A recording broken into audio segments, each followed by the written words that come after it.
assignments, doubts, exams. We have got you back. EduPlanner make every chapter easy to understand. Stay tuned, learn more, grow with us.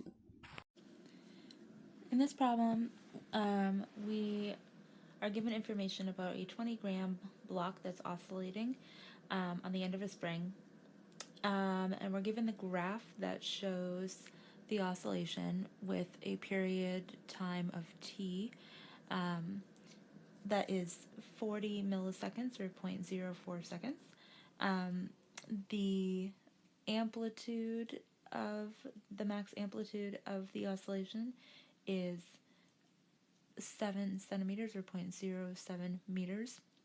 And we're asked to find what is the kinetic energy of the block, the maximum kinetic energy, and the number of times per second that the maximum is reached. So kinetic energy equals, the equation for kinetic energy is 1/2 mass times velocity squared. We have the mass, but we don't have velocity. But we can substitute out velocity, because velocity equals omega times amplitude. And we can actually even substitute out our omega, because omega equals 2 pi over t.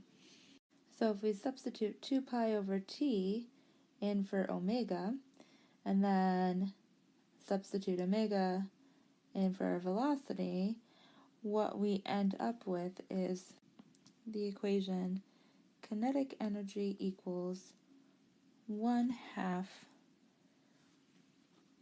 the mass times 2 pi over t times amplitude squared.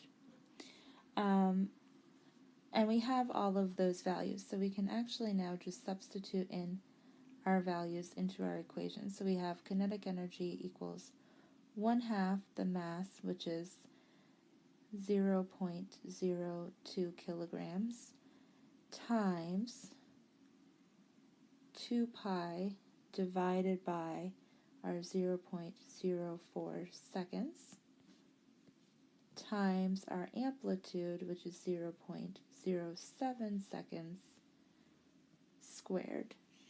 And when we solve, we get that our kinetic energy, our maximum kinetic energy, is 1.2 joules. Now for the second part of the question, which is how many times in that time frame will the maximum be reached, we look back at our graph here. So at time 0, we're at our maximum. Then we go down, and by the time we hit our 40 milliseconds, we have reached our maximum twice. So the frequency of this, we can find how many times this is going to happen and what the maximum number of oscillations will be using frequency equals the times we hit our maximum divided by our time frame, which is 40 milliseconds, and we find that that equals 50 oscillations per second.